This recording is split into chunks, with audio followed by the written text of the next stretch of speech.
In this video, we're going to be painting the Warstomper Mega Gargant.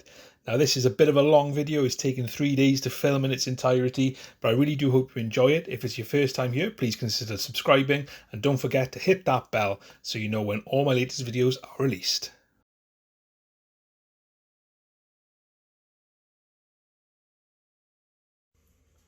Alright, let's get going with this Mega Gargant. So we're doing the Warstomper, and I'd like to introduce you to the latest addition to the channel, which is my palette.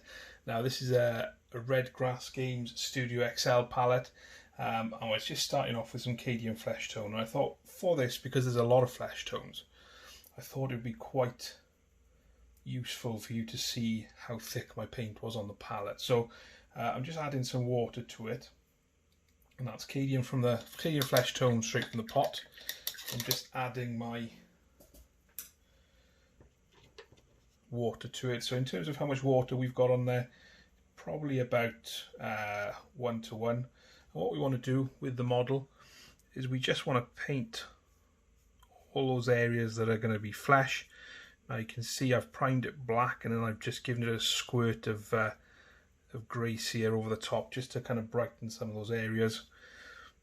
And we just want to work our way around the skin, putting a nice thin layer of Cadian Fleshtone on. Now it's not going to cover perfectly first time, and that's okay. So we've got a lot of flesh. Work your way all the way around your Gargant, Mega Gargant, and then once that first coat is dry, we're going to put another second coat on it as well before we start to come back and think about shading and highlighting. And most of that we're going to be doing with paint. We're not going to be doing it with washes because this is such a big model. Doing it with washes wouldn't have a great effect. It would look quite streaky. So once we've got the Cadian Fleshtone all done, see I've done a little bit of practice just darkening it up a little bit, but all we want to do is just take a little bit of Khorne Red, and I mean a tiny little bit now, and add that to that Cadian Fleshtone. So the Cadian Fleshtone is still kind of mixed in a 1-to-1 ratio with the water. And we're just going to add a little bit more in as well, just to really thin that down. So this is going to be our kind of our shade colour. So what we want to do, so we take some of it on our brush, make sure we haven't got too much on there at all.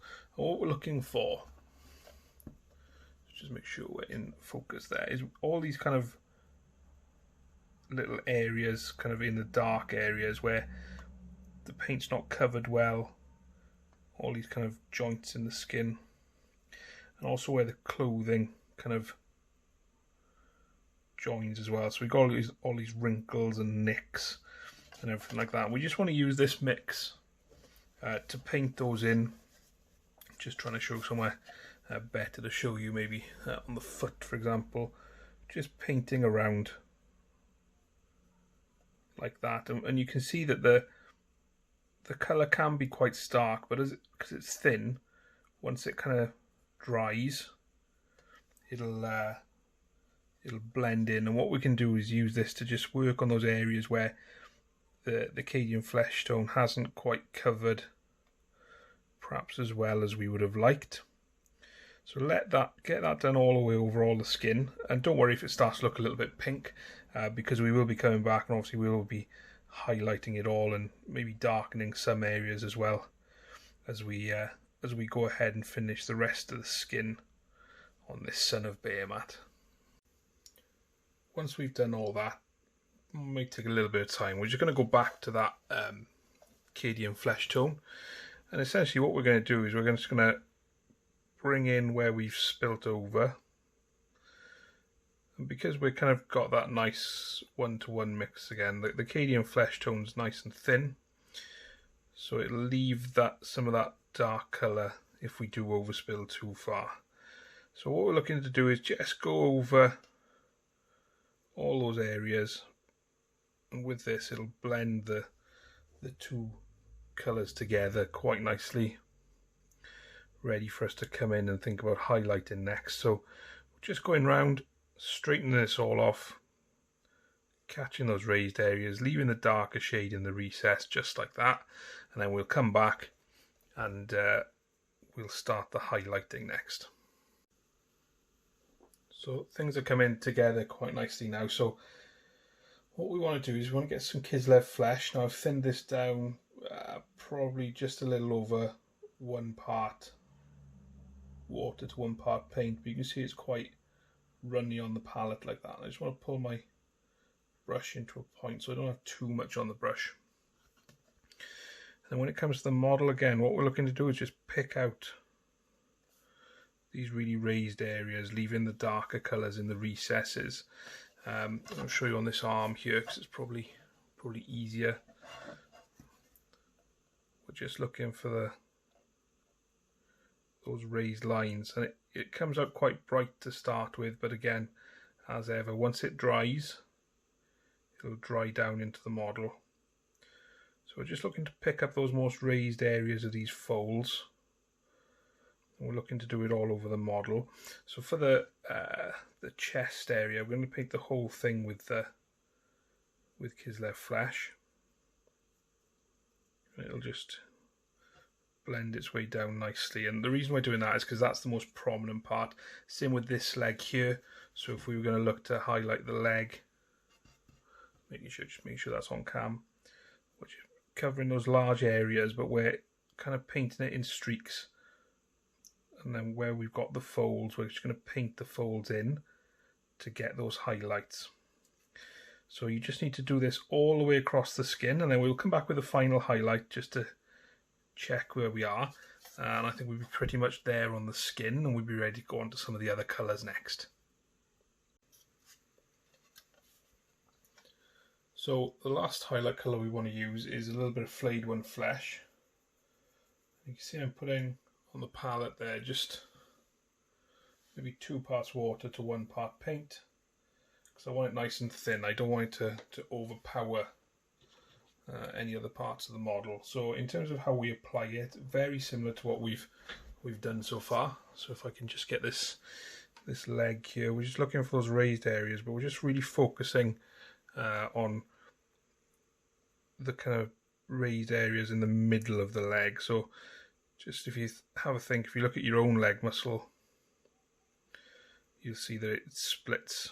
Your quads are actually 3 different muscles. You've got one in here, and then one there, and they're all joined together. So what we want to do is we just want to get those areas highlighted. Don't ask me to name them with a Latin name. I used to be able to, but my bodybuilding days are well behind me. Maybe I can take it back up again with all this lockdown. But yeah, so what we want to do is just work our way around. The same here on the areas that we've got exposed, you know, just the highest areas. And what you'll find is that blends down nicely because it's so thin. If you want to go in and add some more because you want it to be brighter, then you know you can. Ultimately, it's your call. But just work your way around, get that all done, and that'll pretty much be the skin done, apart from we'll probably go back later and just add into some of the nicks and just deepen some of those recesses. I'm not going to highlight the feet. I want to keep the feet like that because they look quite battered and worn and bloody, and they will be walking around like that. Any veins you find, just like these ones here, just paint them over with the Flayed One Flesh, and then we'll come back and we'll make a start on some of the clothing next. The skin's looking pretty good. We've done a lot, and I've done a little few colour tests, which you can probably see on the rest of the model. So we'll do the cloth next, and the reason we're doing that is because all the metallics and everything hang over it, so we want to get the cloth done and get it done out of the way. So the first colour I'm going to use is Khorne Red, and all these base colours are thinned just 1 to 1. And what I'm going to do is I'm going to pick out these colours. I'm going to pick them out based on the box art. So nice and easy. You see it covers pretty well. If you need to do a second coat, then go in and do a second coat. And I'll just show you one of each colour. So that's that. The green, we're going to use Castellan Green, which is a nice darker green. And there's quite a lot to patch in here. So take your time. With the darker colours or lighter surfaces, you might need a little bit more, so you're probably going to need another coat there. The brown is Rhinox Hide, and there's a fair few brown bits on here. But you can see all I'm doing with this is just base coating them in. Make sure you get all the edges, and if you're not sure what goes where, then just check the box art. Or if you don't want to use these colours, there's absolutely no compulsion. For the purple, we're using Xereus Purple.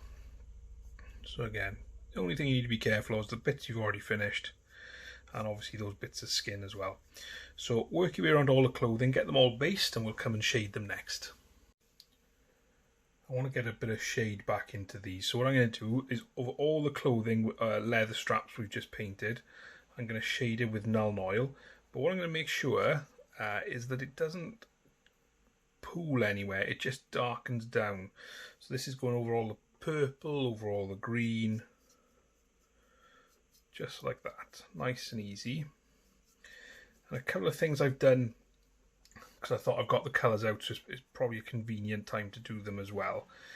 Just as I'm popping this on, I've painted all the fur across the top here with the Rhinox Hide, and I've painted that Khorne shield with the Khorne Red as well, just because we can just get a head start on them. But I'm going to do those, I'm going to cover those with Nuln Oil as well.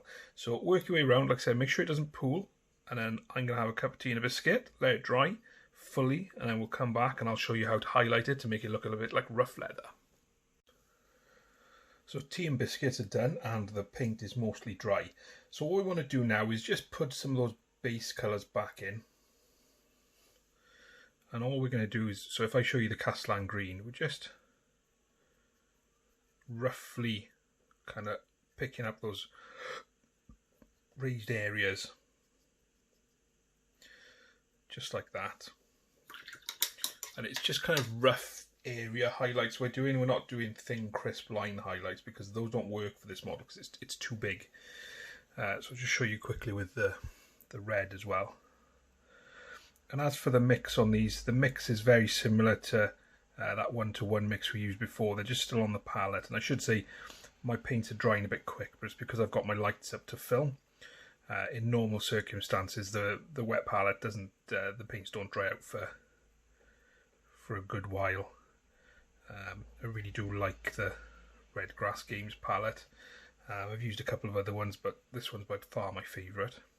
So all you want to do is just go round all those bits of cloth that you've put in, and just kind of do that little stabby motion to kind of highlight them along those edges, and then we'll come back and we'll start to rough up this leather to get a really nice effect. Let's do the first highlight then. So we're going to do these all the same. In terms of the colours, we've got Wazdakka Red, we've got Loren Forest, Doombull Brown and Genestealer Purple. So I'll just show you the Genestealer Purple one first.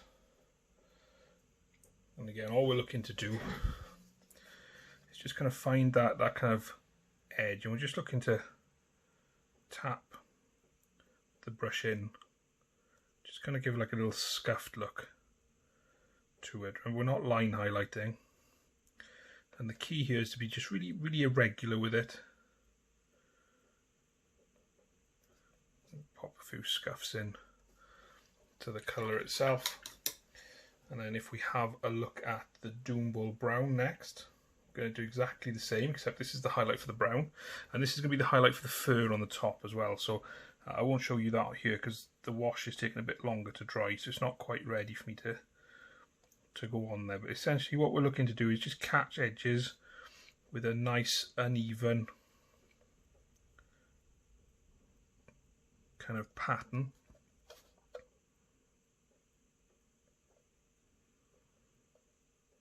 If you're not happy with it and you think it looks a bit off, then you can always go back and just use the Rhinox Hide over it.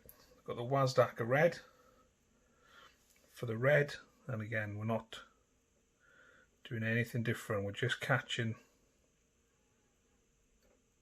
these edges to give that leather a kind of distressed look.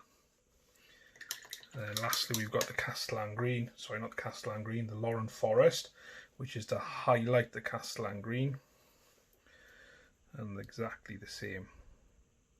Just irregular marks in there with the brush, and the more irregular the better, because it just, when you put the last highlight on, it gives a really nice effect. So all you need to do then, work yourself around all that leather, Get those random scruffy highlights on there along those raised edges and along where you feel that the leather will be catching. Then we'll come back and we'll do the final kind of dot highlight, which is what you can kind of see around on the foot there, which just gives it that nice effect. So we're moving at a fairly decent pace now. So again, these highlights are 1-to-1 water with paint. So for the red, we're going to use Squig Orange, and yeah, we're going to do exactly the same thing, just along the edges, just kind of making sure it stays inside that last highlight, just to help set off the red. Just put some additional scratches in there. So that's the red highlight, which, you know, nice and simple. Next up, we're going to go for the green highlight, which is with Straken Green. This is quite a bright green, so again, we're just going to feed it down onto the model like that. Quite janky with the brush, because again, we're looking for random patterns, not anything that's consistent. For the purple, it's Slaanesh Grey, and again, this is another one which is rather bright, so try and use this one sparingly. If you do make a mistake like that, let it dry and then see how you feel about it. You might actually think it looks okay. And I'm doing this all the way around the leather. And the last one is the brown, and that's Skrag Brown. So you can see I drag my brush towards me. That just kind of gives me the sharp point I need to do this properly. And you can probably tell I'm using a bigger brush to paint this than I would normally, because I'm not have to worry about any detail work. So just work your way around the model, get all these little bits done. The fur as well, don't forget to highlight with the Skrag Brown. And then we'll come back and we'll start work on basing the shell and the wood for the club. Alright, so we want to base the next few bits with some Wraithbone. So in terms of what we've got the tree trunk.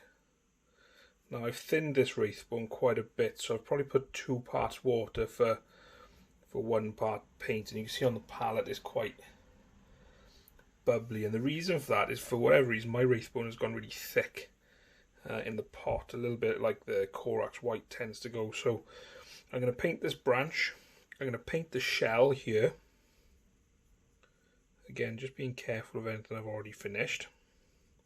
I did that red exactly the same way as I did the cloth, just with a harder edge. And I'm also going to paint all the skulls. Now there's loads of little human skulls, animal skulls around him, so get them painted with Wraithbone. We want to give it a 2 or 3 coats because we really do need that to be a nice even coverage. So get that done and we'll come back and I'll show you how to do some really cool effects with contrast paint. Okay, so we've got a nice even coat of Wraithbone all over the log. So what we're going to do is just take some Wildwood contrast paint and paint this over all this bit of wood. Now obviously be really careful when you come to the hands and the fingers and all the things you finished, but this should nicely work its way in, and you can see straight away it's kind of starting to give us an automatic highlight, which is what the contrast paint is designed to do. So paint all the wood with this Wildwood. Like I said, be really careful with the bits you finished, and then we'll come back and we'll do a little bit more work on it. While we wait for that Wildwood to dry, we're just going to take some Skeleton Horde and use this to paint all those skulls that we based in Wraithbone. So just give them a nice liberal coverage of it. Make sure you get into all the recesses so you get some decent colour on them. We can always go back in and highlight them up later if that's what you want to do. Some of them you might just leave as they are, some of them you might make a little darker, so I put a little bit extra shade on that one. So just work your way around, get them all painted with Skeleton Horde, and then we'll come back in, and we won't go straight back to the club. What we'll do is we'll paint the stonework, and it's going to be the same sort of palette for the stone as that we're going to use for the beard as well, so we'll do that next. So the colour we're going to use for the base of the rock and the fur, or the hair I should say, is Dawnstone. So I just want to work this over the rock into these gaps. So just work it on as a nice thin layer. Don't forget you've got these kind of shards of stone coming out as well. And we also want to give a nice coat over here. Oh, I've missed a bone there with the skeleton horde, so I'll be careful and go back to that. So just work this up into the face and all the way around. We've also got on the back as well, so we've got some bits coming out the back of his cloth. So we just want to cover them with the Dawnstone as well. So get all that done, and then we'll come back and we'll go back to work on the club first. But we just want to use this to base all the hair and the fur. When we're happy that that's dry, we're going to dry brush the bark with some Karak Stone, but we're going to be really light with it. We just want to highlight some of those parts of the wood. So just take your time and work your way around, because this will give us just a little highlight which we can then exploit and get a little bit of a greeny colour on there. So I'm going to just work it around, and don't put too much on to start, so that's not too bad there. I might just work a little bit more and see how I feel, but put a little bit on first. Don't worry if you catch the stone with any of it, that's fine, because that'll just add to it. But put a little bit on first, see how you feel, and then if you want to put more on, you can. If not, just leave it like that, and then we'll come back and we'll add a little bit of extra to it, just to give it that kind of greeny hue that you can see on the box art. So that green hue I mentioned, really easy to do. We're just going to pop a little bit of Athonian Camoshade over the bark, and we'll wash this all over. But what you can see there is when it comes, it'll blend that Karak Stone and the wildwood underneath together. So you just want to put a light wash over everything. When it comes to this, the rock, we just want to give it a little bit in kind of some of those recesses. But we just want to feather it out a little bit. So clean your brush off and then just feather it out a little bit like that, so it blends into the stone nicely. So do that all over, and then we'll come back and we'll highlight the rock next. While we're waiting for everything to dry, just want to make a little start on the nails. So just taking Karak Stone for this, and just basing them, taking care. The reason I'm kind of doing this now is because I had the Karak Stone open for the dry brushing, so I might as well do it now.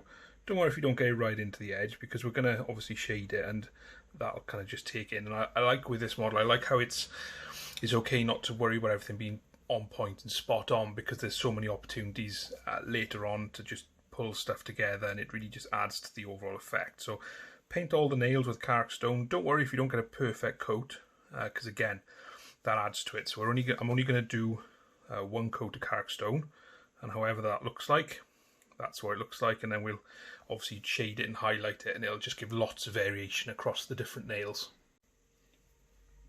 For highlighting the club, we're going to use Administratum Grey. Now for some edges, you may be able to just catch them with the shape of the brush, but essentially what we're looking to do is just draw in some of these most raised edges, just to give a little bit of contrast on the model. And where we've got little notches, we just want to draw underneath to kind of highlight them, and that's really going to help set off this the stonework on the model. Now if you want to use a smaller brush, if you're more comfortable using a smaller brush, then go ahead and use that smaller brush. I'm using a bigger brush because it's what I had kind of in my hand at the time. I don't want it to be too thin a highlight, so I'm just going to work my way around.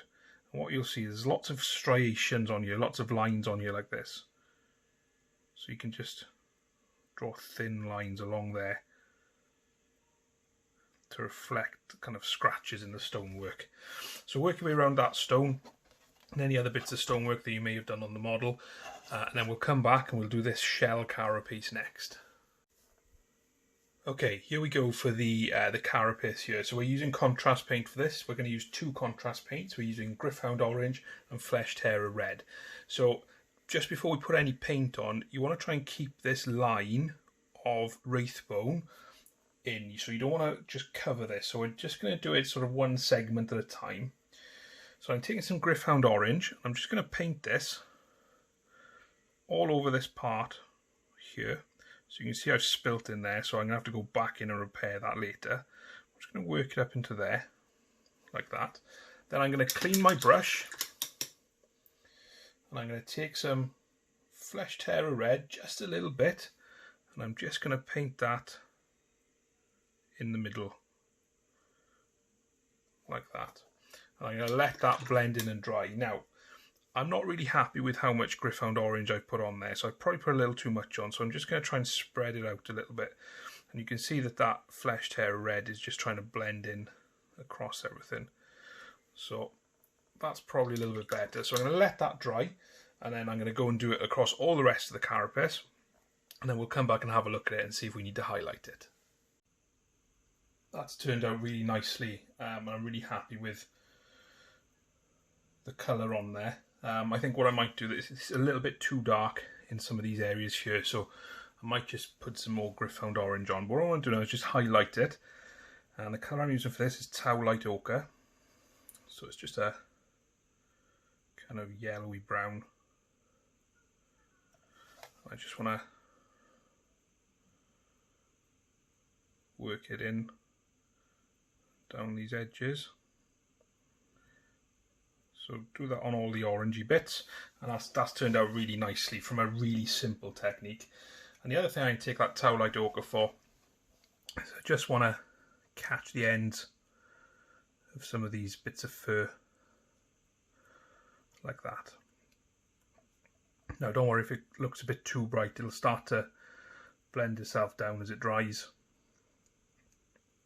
And then if it's still too bright, we can always just tone it down with a bit of shade later. So get that done, we'll come back and I think we'll do all the strapping next. So for the straps, there's quite a lot of strapping on the model. If we look at the box art, it's kind of a light colour. So the colour I'm going to go for is Rakarth Flesh. Excuse me. And all I'm going to do with this is just really carefully just paint it over all the strapping, all the little bits of rope I can find. So you can imagine this is going to take a little bit of time, but you know, be patient and just work it over gently. And the other things we're going to do as well is all these little stitches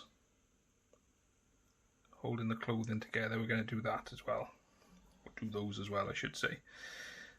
So just take your time, work it round. Don't worry if it doesn't cover perfectly, because again, like I said, when it came to the toenails, the differences in tone really help and what make this model stand out. So just work your way around doing that. I'm probably going to swap to a smaller brush. I was a little bit optimistic with my bigger brush here. And then we'll get everything done. So don't forget, you've got all the strapping around here, necklaces, etc., holding bits and pieces on. And then we'll come back, we'll shade it next. Okay, nice and easy to shade all this. Just take some Agrax Earthshade and just run it over everything. And if you have spilt either side, then the Agrax Earthshade should fill those gaps there like that, just to give a nice dark outline and cover up any mistakes where you've been a bit generous. So like we did with the actual Rakarth Flesh, we're going all around the world with this one. All the parts of the model that we painted with Rakarth Flesh, we're now going to cover with the Agrax Earthshade. One thing I did do as well, these two horns I put a first coat of Rakarth Flesh, and then I'm going to put a second one on because we want a nice solid coat of Rakarth Flesh on those, so that we can build them up to where we want to go. But in the meantime, just get this finished, and then we'll come back and we'll do some selective highlighting, because I think there's far too much to do highlighting on everything, so we'll just do a little bit. One thing I forgot to say while we've got the Agrax Earthshade out is shade all the hair. So we've got the beard, obviously we've got the hair on the head, we've got those little tufts around the back, and also the toenails. So for the toenails, you can be fairly messy. Load it on because there's quite a large area, and you can see then straight away you get a nice kind of disgusting toenail effect. Nail effects, we're going to do them all the same. Just like that, that is ready for highlighting. So work your way around, do all that as well. Whilst we've got the Agrax Earthshade out, then let it all dry and we'll come back. So I said we'd do a little bit of selective highlighting, and the colour we're going to use for it is Pallid Witch Flesh. And essentially, you know, you could spend all day going over all the kind of the raised areas, picking out the individual bits of rope like that. So it really is about deciding how much you want to do and how much you don't want to do, because ultimately this is a bit of a hole you could disappear down in terms of some of that. So what I've resolved to do is just do the strapped areas. So where we've got a strap like that, we're just going to pull the brush along. We'll just get a lovely natural highlight on there. And we're going to do it both sides as well, so top and bottom. Nice and easy like that. And just work it in there. So work your way around, and really this is entirely up to you. Do as much or as little as you want on this. I'm going to do a little bit just to pick out some other areas, but there's no obligation to go around and do absolutely all of it. We're quietly getting towards the end of this now. So the colour we're going to use to start the metallics is Iron Warriors. Now I'm using metallics on a wet palette, and I've got to be honest, I've never had any issue using metallics on a wet palette. They haven't soaked through into the sponge underneath. And in terms of how I set them up, I put them on, I just put a little touch of water, and you can see there that this is going on really nicely, really smoothly, really easily. So essentially what we want to do is paint all the metal. So even bits that are going to be gold later, I'm going to show you a way to do a really quick and easy gold. We just want to get this Iron Warriors over everything. So don't forget, you've got all the metal plates, you've got all the weaponry, and you've got bits of chain here and there as well. So make sure they're done, and then we'll come back and we'll give it a little shade, a little highlight, and then we'll do the gold bits, and then we'll add some rust if we need to. Because Iron Warrior is such a dark colour, we can get away without doing too much. I want to make this metal to be kind of damaged, so all I'm doing, I'm just dry brushing very lightly with some chrome from Vallejo Model Air. And I'm kind of stabbing, I'm catching the edges to mark up some of the metal, and you can see there, so I've got a really uneven sheen to it, which is good. That's what I want. I'm happy with that. So do that all around the other metal as well. Be really careful when you come to those areas you've already finished. I've already kind of gone around and done most of it. A little tip, because I'm not going to show this on the video, so any wood bits, I'm just going to go over that with Wildwood contrast paint. Just being careful not to go over anything I've already finished. So just go around and finish that, and then what I'm going to do is I'm going to come back and I'll show you how to do a really easy quick gold over this silver base. So quick and easy gold is as simple as taking some Nazdreg Yellow and just painting it over the silver like that. So just work it around nice and easily. As it dries off, it'll be quite a cool, dirty gold, so you don't have to worry about it being too warm like if we use Retributor armour. And we've already spent quite a lot of time on this dude, so it's nice to just be able to get a little bit done quite quick. We'll do the same on the Khorne symbol as well. Just spread it out to make sure that it doesn't pool anywhere, unless you want it to in like a recess, for example, just to give you some depth. And then we let that dry, and we're pretty much there. We've just got the detailing left on the hair to do, and the horns, so we'll do all that next, and we'll come back and we'll pretty much be done. We'll probably do a little bit of extra work just to put some blotches and some sores on and get those scars bloodied as well. So to highlight the hair, we're back to Dawnstone. What we're looking to do is we're looking to just pick up all these thick strands, leaving that Agrax Earthshade in the recesses. And the reason I used Agrax is just gives it an extra kind of earthiness to the beard and the hair, because I don't imagine this dude's particularly keen on his personal hygiene. So just work your way around all the hair. You can see I'm twisting my brush when I come to the palette because it just gives me a nice point. And where we can, we'll use the shape of the model and the design, and then we'll go all the way around. We'll come back, give it one last highlight. And the last highlight we want for the hair is some Administratum Grey. And we're going to do pretty much exactly the same here, where we're just going to catch those sharpest edges. Now, as I'm kind of going to finish on Administratum Grey, it's worth saying that it is entirely up to you. If you want to go a little bit further and add some white to the end, then, you know, it's your model. You do what you need to do. So we'll get this done. We'll have a look at some detail next. We'll have a look at the eye, because this chap's only got the one. We'll have a look at those horns, and we'll have a look at making him particularly sore where he's got all his cuts, and then we're done. So there's not too much left to do. So like I say, I hope you're enjoying the video. It's a bit of a long one, but the subject matter is worth it, because there's a lot of techniques on here that, you know, you can apply to other models. So, you know, it's not just this model you're learning how to paint, you're learning how to paint other things as well, I hope. So I'm going to go away, finish these kind of Administratum highlights off cam, and we'll get back together and do some more details.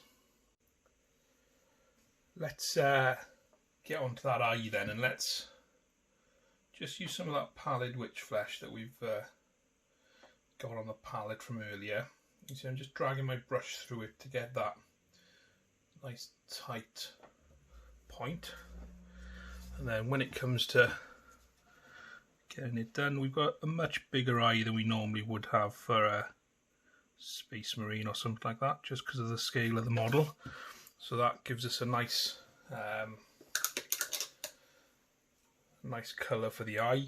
And then in terms of what colour we want to do it, I guess, you know, I'm going to use one off the palette, and I'm going to use a bit of Rhinox Hide here, so make sure it's wet enough. And we're going to do the same kind of thing. Just pull the brush, and then we're going to just look to dot that eye. It's always one of the most difficult things doing this on camera. I think that paint's a bit too dry, so let's take a little bit of water. There we are, that's a bit better.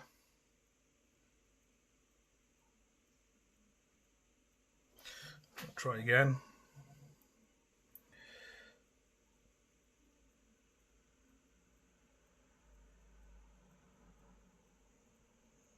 That's better. So I'm going to finish that off cam, just tidy it up, and then we'll come back. We'll do those horns next.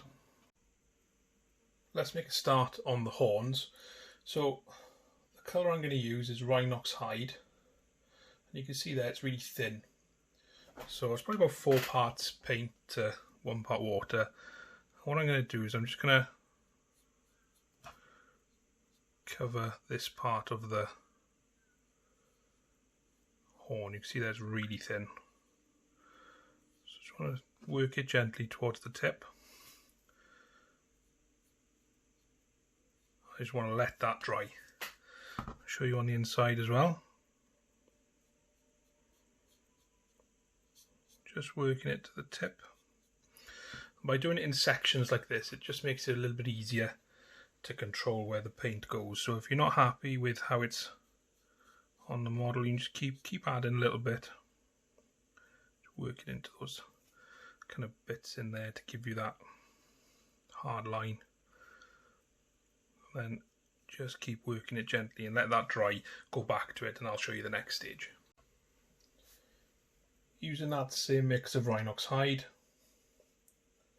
Make sure you haven't got too much on your brush. Just want to kind of aim for about halfway up. Keep going towards the tip there.